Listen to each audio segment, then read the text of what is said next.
你们好. My name is Stuart Patterson, and I am the chair of the Scheimer Great Book School at North Central College. And this is the first in a series of podcasts that we've produced to give you a little bit of background on the novel that you'll be studying this week, which in Chinese is Meng. This novel is indeed one of the great works of world literature, and happens to be one of my favorite books, which I discovered a few years ago when I assigned it for a class, and have been reading and studying it ever since. And I'm far from the only person fascinated by Meng. In fact, there is an entire academic discipline in China devoted to the study of the novel called Hongshui, or Redology, since, as you may already have discovered, Meng is usually translated into English as The Dream of the Red Chamber. In China, Meng is considered the fourth, that is, the most recently composed of the four great classic novels. The other three of which I can give you some brief descriptions so you get a sense of the kind of literary company that Meng keeps. First, and this is in the order not of when they were composed or written, but of the period in Chinese history that each novel deals with, we have the Romance of the Three Kingdoms, which is an epic of strategy and elaborate battles between some of the great heroes of Chinese history, all of whom are striving for control of what we think of as central China following the end of the Han Dynasty almost 2,000 years ago. Then, second, there is Journey to the West, which takes place during the Tang Dynasty around 650 of the current era, which is about a monkey king that's born from a stone and who is sent by Buddha on a mission protecting a monk, Tripitaka, who is journeying to India and back to retrieve Buddhist scriptures for the benefit of the Chinese people. Third is the novel Water Margin, which is set in the Song Dynasty in the 1100s, and which features a band of outlaws, which is another title for the book, all 108 of whom outlaws, like the heroes of the Three Kingdoms, exemplify Chinese manhood and warriorhood, and who are all eventually granted an amnesty and go to work for the government against foreign invaders. And that brings us back to Meng, the fourth, that is to say the most recently written of the four classic novels. It was composed in the middle of the 18th century during the Qing dynasty, though interestingly, we never find out exactly when the novel is supposed to have been set in Chinese history. Its author, Cao Shuiqin, was born in the early 18th century to a very prominent and wealthy family, and his dream of the Red Chamber, as we'll discover over the course of the week, reflects some of the conditions and events of his family's background. His great-grandmother was the nursemaid of the Kangxi Emperor, that is, the third emperor of the Qing dynasty, and the longest reigning emperor in Chinese history.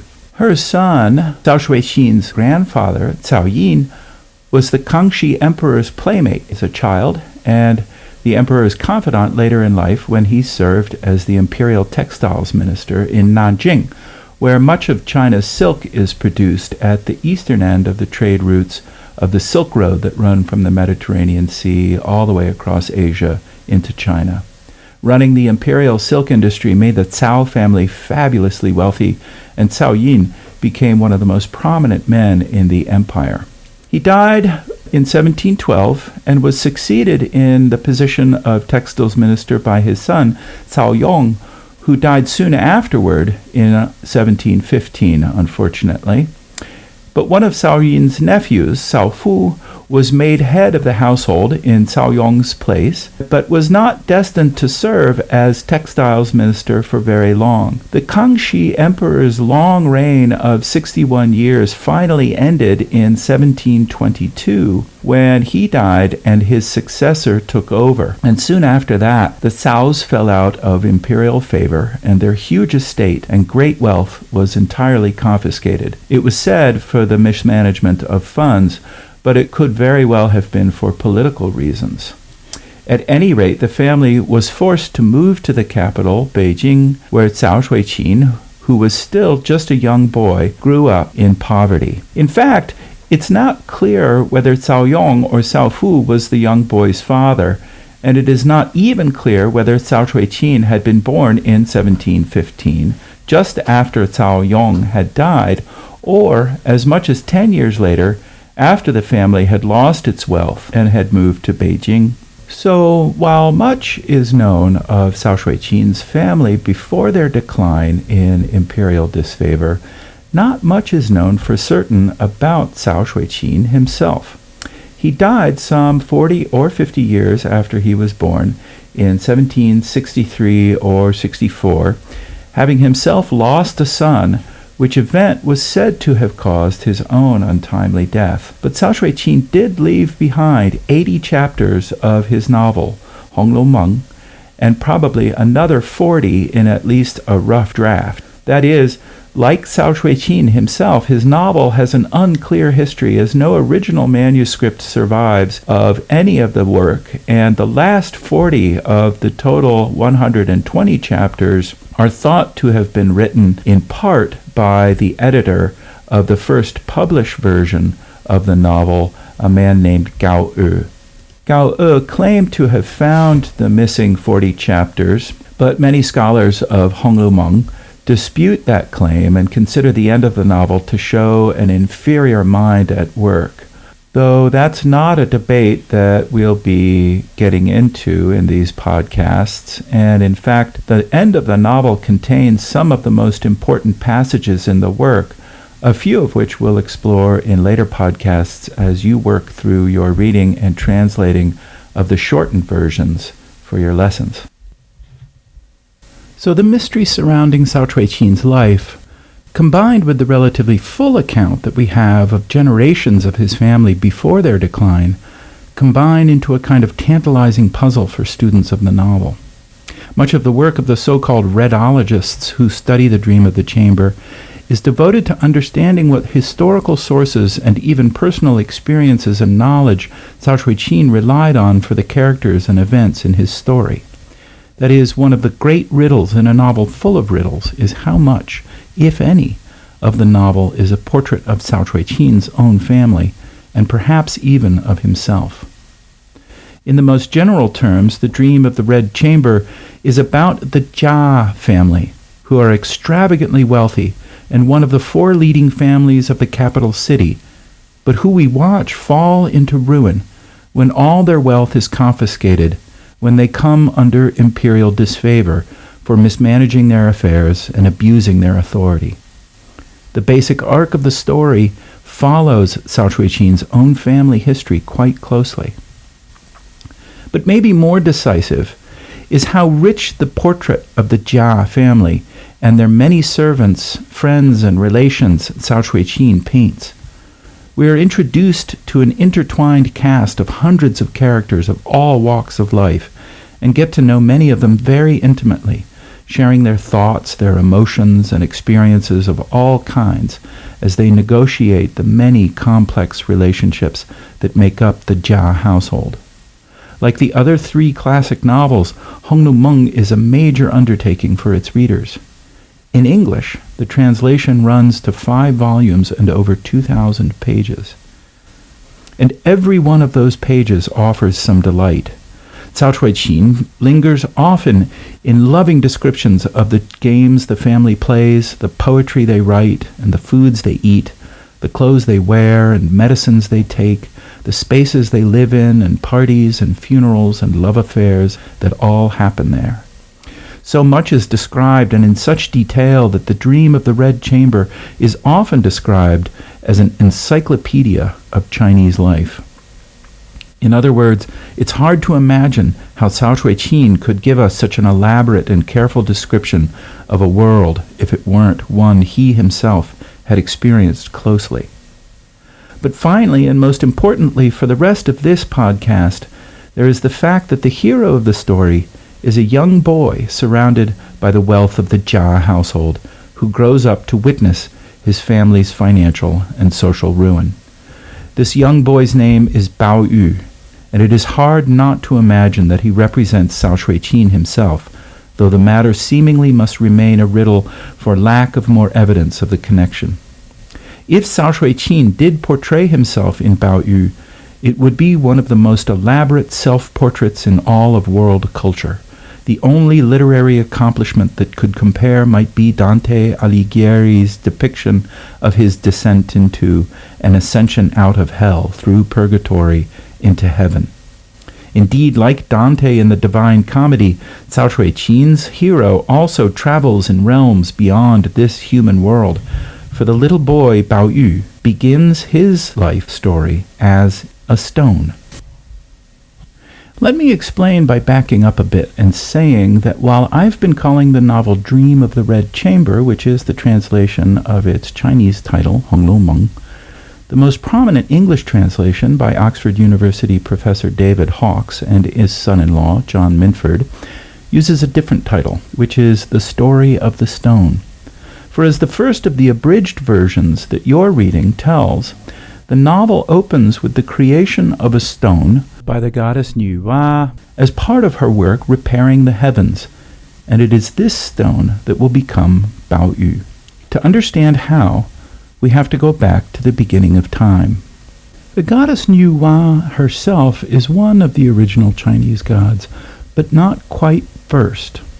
That honor belongs to Pangu Kaitian, who first gave order to the primordial chaos and separated the yin from the yang, the earth from the sky. But to Nuwa goes the honor of having created the first human beings. As the story goes, she became lonely, and to give herself some company, she began forming a new kind of creature by hand from yellow clay. She took great care with each one until, finally growing weary of the work, she hit upon an alternative method for making more of them and faster, by plunging a stick into the mud about her and flinging it off into splatters, each drop becoming a new person. This, anyway, is the Chinese just-so story for the distinction between noble people, Nuwa's special handmade humans on one hand, whom we might call the 1%, and on the other, the teeming crowds of the common working people made of less refined stuff. I mention this all in part because the distinction between kinds of people, between masters and servants and slaves in particular, will be one of the themes Cao Shuiqin explores in his depiction of everyday life in the Jia household, about which we'll see more in future podcasts. But whatever natural or artificial distinctions there may have been or be between them, Nuwa devoted herself to every one of her creatures, and it was for humanity's sake that she had to repair the sky. She rushed to do so following a battle between some male gods that had torn a hole in the heavens through which poured terrible floods that threatened to destroy her special new creatures. To fill the breach, she created new blocks of stone from a special mix of the 5 colors of earth and stopped the flood. But, as we discover in the opening pages of Cao Shuiqin's novel, and as told in the abridged version you've read, the goddess was left with one stone too many for the job, which she tossed aside, not needing it. Like Nuwa's other creations, however, this stone had a special kind of consciousness, and for eons it mourned its sad fate as a castaway that had missed fulfilling its purpose. One day, then, a Buddhist monk and a Taoist happened along and heard it crying out to be taken down to the realm of red dust, the human world, about which it heard the 2 old religious men talking. They warned the stone that it might not find its stay there entirely pleasant, but the stone insisted. It was determined to go, and the monk and the Taoist together carried it away to the goddess Disenchantment, who happened just then to be sending down a company of souls who had bad love karma to atone for. We then learn that around that time, here in the human world, a boy was born to the Jia family who, wondrously, was delivered with a small jade stone in his mouth. And this was how the stone became Bao Yu, whose name translates to precious jade. There is much that might be said about the symbolism of a jade becoming a little boy, but suffice here to say that jade is perhaps the most revered natural material in Chinese culture, comparable to diamonds in the West. But though it is difficult to work, jade is a much more versatile material, and it has a complex significance that diamonds cannot quite match. The written character for jade goes back more than 3,000 years, signifying its ancient and lasting importance. Its translucent qualities make it a fitting material symbol of the heavens, and its extreme hardness becomes a symbol for the especially Confucian value of rectitude of character and steadiness of purpose. Its green coloring has long symbolized faithfulness, while its often swirling markings signify sincerity, for the fact that it does not hide its flaws. In brief, only an especially precious jade could encapsulate the complexity of human nature and come to stand as Bao Yu's jade does for his very soul. This is not to say, though, that Bao Yu was without flaws. In fact, it is his complicated nature that drives Cao Shui-qin's narrative over the remaining 119 chapters of the novel. As you've read, one major source of conflict in the novel is Bao Yu's distaste for study of the Confucian classics, required reading for a boy of his station in life. His father, Jia Zheng, was especially devoted to the idea of raising an upright, studious son, which mismatch in their attitudes leads to sometimes comical, but more often sad and even dangerous encounters between them. As their one surviving male child, Bao Yu is the future of the Jia family, and thus much beloved, but also much fretted and worried over.